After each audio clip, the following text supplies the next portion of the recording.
Assalamualaikum warahmatullahi wabarakatuh. Pemirsa, apa kabarnya? Semoga Allah Ta'ala selalu menjaga dan melindungi kita semua. Alhamdulillah kita kembali bertemu di Berita Islami Masa Kini. Dan kali ini bersama saya Teguh Wisnu dan guru kita Ustadz Khalid Baslama. Assalamualaikum Ustadz. Apa kabar Antum? Alhamdulillah. Alhamdulillah sehat. Hari ini kita ada beberapa pembahasan Ustadz. Dan tema kita kali ini adalah tentang pernikahan. Dan ada menjadi sorotan Ustadz tentang ada beberapa orang yang akhirnya memang menunda pernikahan itu karena alasan pendidikan. Ada juga orang tua yang menyuruh, dibilang, udahlah, kamu selesaikan dulu S1 kamu, baru kamu menikah gitu. Kamu cari kerja dulu, baru kamu menikah gitu. Tapi yang pertama yang ingin saya tanyakan kepada Antum, Ustadz, itu masalah, apa sih Ustadz itu pernikahan di dalam Islam? Bisa dijelaskan Ustadz? Baik. Jadi sebenarnya Islam adalah agama yang sempurna dan mengatur segala sesuatu seluk-beluk kehidupan manusia. Di antaranya adalah masalah kasus perkembangbiakan manusia. Jadi Allah Subhanahu wa Ta'ala telah mengatur dengan nama nikah ini. Dan nikah ini adalah bagian daripada ibadah. Sebagaimana sabda Nabi SAW, "An-nikahu sunnati, wa man raghiba an sunnati falaysa minni." Nikah adalah bagian dari sunnahku dan siapa yang menolaknya maka dia bukan bagian dari pengikutku. Jadi di sini kita tahu nikah itu perintah Allah dan Rasulnya. Bahkan dalam hadis yang lain ada seorang sahabat yang sempat mengatakan atau 3 orang sahabat mengikrarkan. Yang pertama mengatakan, karena mereka mau ibadah ekstra. Yang satu mengatakan saya mulai sekarang akan sholat malam tidak mau tidur. Yang satu lagi mengatakan saya akan puasa dan tidak mau buka puasa sampai saya sudah tidak mampu lagi. Misalnya hari ini maghrib dia masih mampu, dia lanjutin lagi sampai besok. Begitu seterusnya. Dan yang satu mengatakan saya tidak akan nikahi wanita karena saya takut terganggu ibadah saya. Waktu didengar oleh baginda Nabi SAW, beliau langsung mengatakan, telah sampai kepada saya berita ada beberapa orang di antara kalian mengatakan begini dan begitu. Ketahuilah, saya orang yang paling bertakwa di antara kalian. Saya sholat malam dan saya tidur. Saya puasa dan saya berbuka puasa dan saya menikahi wanita. Sampai menolak sunnahku, bukan dari golonganku. Masya Allah. Jadi Ustadz memang ini pentingnya dalam pernikahan, suatu pernikahan itu di dalam Islam ya Ustadz ya. Ustadz, tapi kalau tanggapan Antum gimana Ustadz? Pandangan bagi orang-orang yang memang menunda pernikahan itu karena alasan pendidikan saja gitu. Jadi perlu digarisbawahi satu hal sebenarnya. Jadi tidak ada hubungannya antara ibadah dengan prestasi dunia. Gitu. Sama sekali kalau jadi jangan sampai nanti masjid sudah bagus di dekat rumah saya, sudah mewah baru saya mau sholat. Nggak ada hubungannya sama sekali. Oh, baik. Atau nanti saya sudah sehat baru saya sholat. Nggak ada hubungannya masalah itu. Sama halnya dengan menikah. Tidak mungkin kita menikah nanti kalau sudah ada prestasi dunia. Kalau kita lihat rentetan histori para salafus saleh dari sahabat dan tabi'in, mereka menikah tanpa ada hubungannya dengan prestasi ekonomi, prestasi pendidikan dan seterusnya. Seperti misalnya ada seorang sahabat pernah hadir di masjid Nabi SAW, kemudian ada seorang wanita menghibahkan dirinya kepada Nabi SAW, mengatakan, "Ya Rasulullah, saya menawarkan diri saya, kalau anda mau nikah dengan saya silahkan." Waktu Nabi SAW melihat, Nabi merasa tidak punya hajat dengan perempuan ini atau wanita ini, lalu beliau tawarkan kepada audiens yang hadir. Siapa dari kalian mau menikahi wanita ini? Seorang sahabat mengangkat tangan mengatakan, "Saya Rasulullah." Kata Nabi SAW, "Coba pulang ke rumahmu, cari walaupun cuma cincin perak supaya kau bisa jadikan sebagai mahar." Maka dia pulang ke rumahnya, dia kembali mengatakan, "Tidak ada ya Rasulullah. Di rumah hanya ada piring, perlengkapan yang sehari saya pakai gitu. Jadi jelas saya tidak punya apa-apa." Kata Nabi SAW, "Kau punya ayat-ayat Al-Quran yang kau hafal?" Dia mengatakan, "Iya." Kata Nabi SAW, "Aku sudah menikahkanmu dengan perempuan ini dengan ayat-ayat Al-Quran yang kau miliki." Sisi yang lain, para sahabat kalau mau menikah tidak pernah menunda. Mereka melihat hari ini cocok, mereka melamar dan malam hari mereka sudah jadi pengantin. Masya Allah. Jadi begitu mudahnya. Iya. Tidak seperti kita dipersulit kesannya, kalau menikah harus punya persiapan sekian bulan, sekian tahun. Sehingga akhirnya bisa saja dia malah jadi terhambat dalam mengerjakan ibadah itu. Dan sementara kalau dalam pandangan saya pribadi sebenarnya, saya melihat pernikahan itu jalan tol menuju ke surga. Masya Allah. Jadi kalau orang menjadi suami misalnya, dia tinggal fokus bagaimana memberikan hak-hak istrinya, hak-hak anaknya, maka dia sudah mendapatkan pahala yang melimpah. Dia fokus dengan orang tuanya misalnya. Jadi lingkup keluarga itu. Sama istri, dia fokus kepada suaminya, menjalankan kewajiban-kewajiban yang dibebankan oleh Allah, anak-anaknya. juga tentu orang tua dan mertuanya misalnya, maka sudah cukup untuk membuat dia masuk ke dalam surga. Masya Allah. Tanpa dia harus mengejar banyak hal di luar, apalagi kalau dia melakukan hal kebaikan yang banyak di luar rumahnya. Maka itu sudah sangat luar biasa. Masya Allah. Jadi jalan tol menuju surga ini karena banyak amalan yang bisa dilakukan oleh seorang suami di dalam pernikahan Ustaz ya. Iya. Ataupun istri Ustaz ya. Bisa melakukan banyak pahala di situ ya. Melakukan amalan yang luar biasa. Baik Ustaz, ini juga saya mau tanyakan soal pernikahan itu bisa menjadi wajib, sunnah, ataupun menjadi haram. Itu bisa saja Ustaz ya. Tapi nanti Antum bisa jelaskan di segmen kedua. Kita break dulu Ustaz ya. Baik saudaraku, jangan kemana-mana karena kami akan kembali setelah yang satu ini. Tetap di Berita Islami Masa Kini.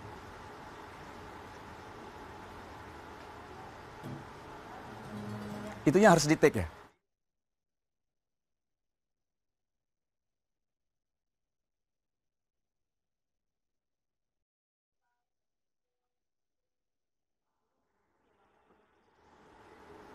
Baik pemirsa, kita kembali di Berita Islami Masa Kini. Ustadz, nikah itu bisa menjadi wajib kapan, jadi sunnah kapan, dan jadi haram itu kapan Ustadz? Bisa dijelaskan Ustadz? Ya, jadi para ulama menjelaskan tentang masalah tahapan hukum nikah ini. Dia akan menjadi wajib kalau seseorang sudah merasa mampu, maksudnya secara fisik, kondisi ya, situasi. Kemudian juga khawatir dirinya terjerumus dalam hal yang diharamkan. Seperti misalnya dia sudah tahu dia akan terjerumus pada zina misalnya, makanya sudah jadi wajib bagi dia.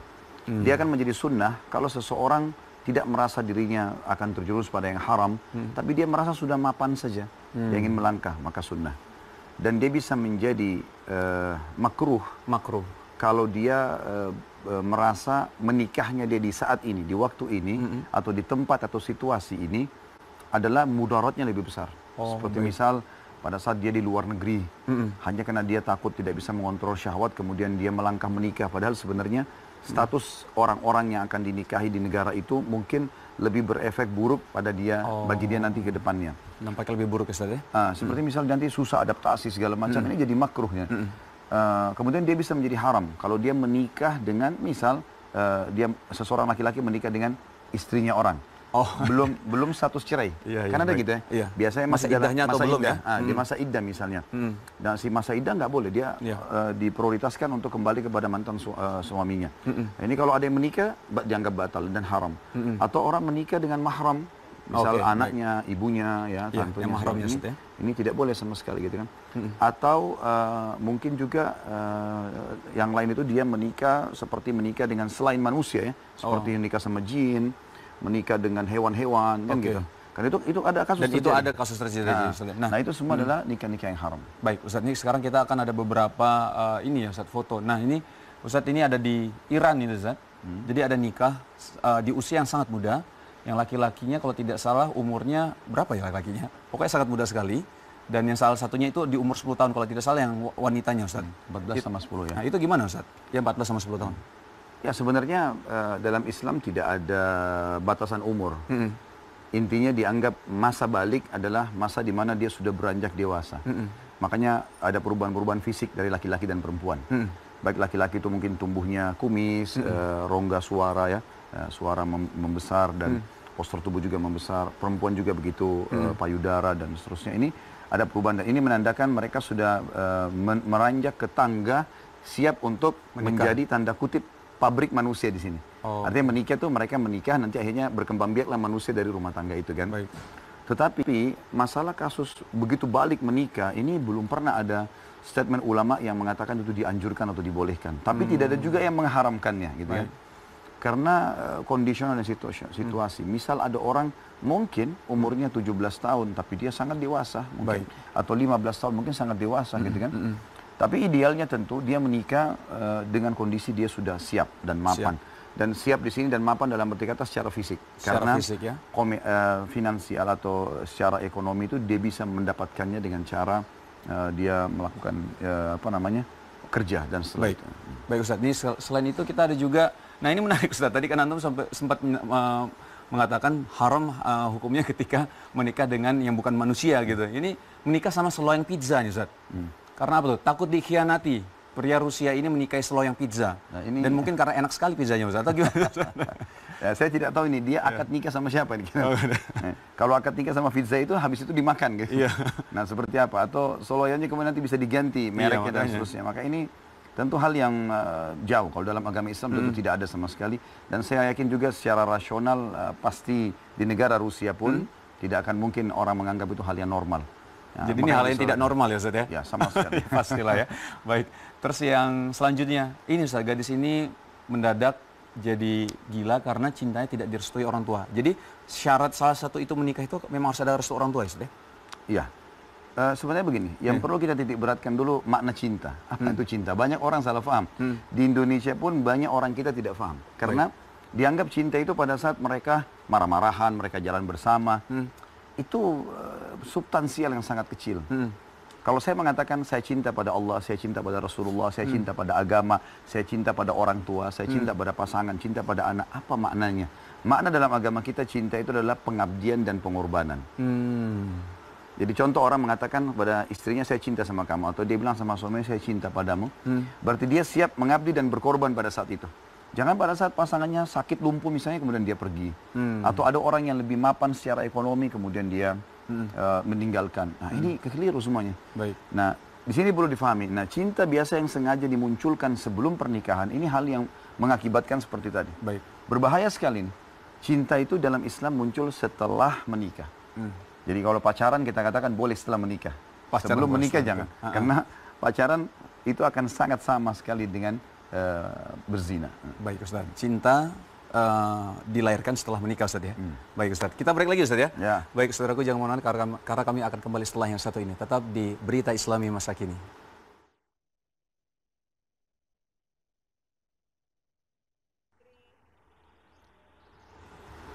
Baik pemirsa, kita kembali di Berita Islami Masa Kini. Baik, ini sekarang kita buka pertanyaan ya dari teman-teman yang menonton Berita Islami Masa Kini. Dan sudah ada pertanyaannya, tadi ditanya memang adalah menunda nikah karena ingin membahagiakan orang tua dulu. Gimana tuh Ustaz? Dia menunda pernikahannya karena aku kayaknya harus bahagiain orang tuaku dulu deh, baru aku nikah gitu. Itu gimana Ustaz? Sebenarnya relatif sekali ya. Karena menikah juga bisa membahagiakan orang tua. Iya, oke.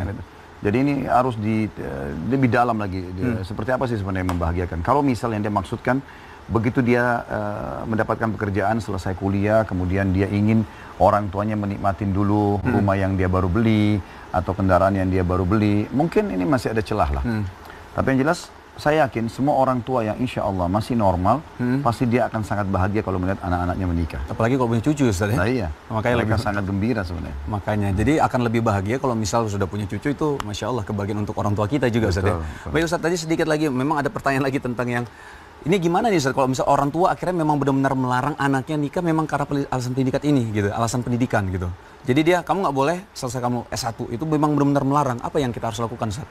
Ngomong ke orang tuanya gimana tuh? Tentu yang pertama harusnya mendoakan dulu orang tua, dan kebanyakan penolakan terjadi karena belum adanya ilmu kan gitu. Jadi bagaimana dia sekarang menjelaskan ke orang tuanya tentang dalil-dalil yang ada, ya, motivasi-motivasi dalam agama. Karena memang orang tua yang melarang anaknya menikah misalnya, sementara anak ini terlihat memang berbahaya, bisa terus dalam hal yang haram. Ini egoisme, ini nggak boleh sebenarnya. Dia sebagai orang tua mungkin punya tempat pelampiasan biologis, tapi anak-anaknya.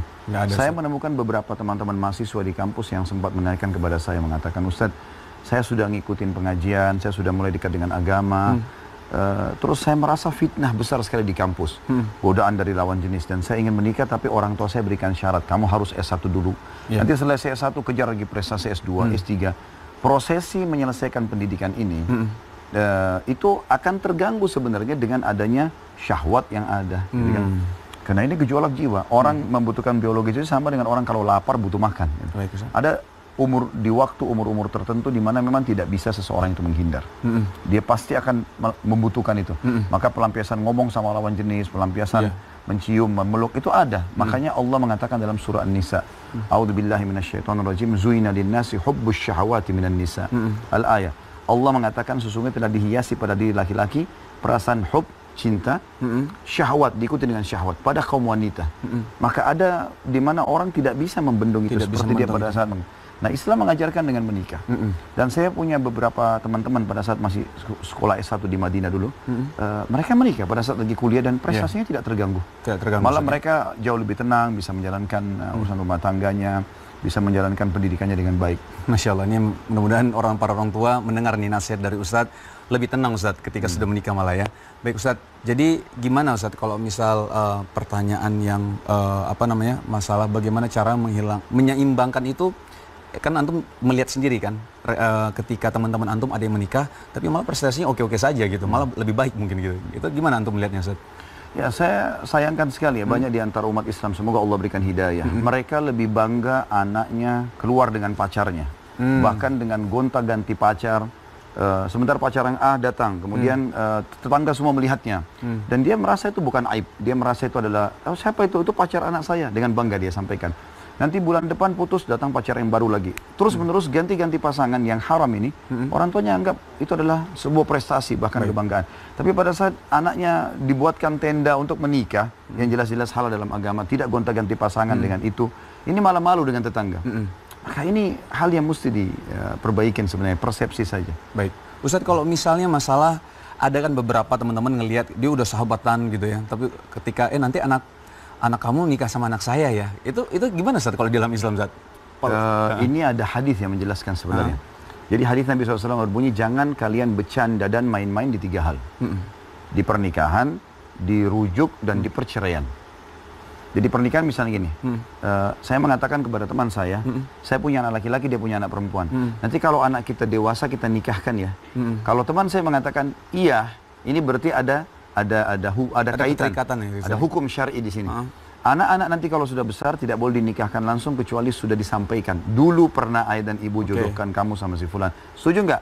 Kalau dia mengatakan enggak, saya nggak mau, ya sudah. Oh, hilang itu Ustaz ya? Terbatalkan karena yang sedang kita ikat adalah anak-anak tersebut. Baik. Yang kedua masalah rujuk. Orang kalau cerai, laki-laki mengatakan pada suaminya, saya ceraikan kamu. Kalimat ini sudah membuat mereka harus terpisah secara hukum syari sementara. Ada masa iddah, 3 kali masa haid. Di 3 kali masa haid ini, kalau si laki-laki atau si perempuan, suami istri ini mereka baikan, mereka berhubungan biologis, mereka saling memaafkan, otomatis rujuk. Tanpa akad nikah pun di sini boleh. Kecuali kalau sudah lewat masa iddah 3 bulan, barulah kemudian mereka harus akad nikah baru. Yang ketiga adalah masalah cerai. Nggak boleh laki-laki mengatakan saya ceraikan kamu atau selalu ngancam kalimat cerai. Ini kalau diucapkan bisa terjadi. Itu benar-benar cerai Ustaz itu. Maka nggak boleh di sini orang bercanda dengan kalimat itu. Karena itu masalah penghalalan kemaluan istrinya atau haramnya. Gitu. Kalau ancaman itu boleh, maksudnya gimana? Kalau kamu benar-benar pergi keluar, kita pisah. Itu gimana Ustaz? Benar-benar akan pisah. Kalau misalnya pisah itu kan masih kata-kata, sampai kata para ulama gini, kalau ada seorang wanita di tangga, kemudian ini kebetulan disampaikan oleh dosen kami, beliau dulu salah satu hakim di pengadilan agama Madinah, beliau ngajar fikih di tingkat 3 kuliah kami dulu. Beliau mengatakan kalau hukum fikihnya sampai ulama bilang kalau ada seorang wanita naik tangga, pasti tengah-tengah tangga suaminya bilang kalau kamu naik saya ceraikan, kalau kamu turun saya ceraikan.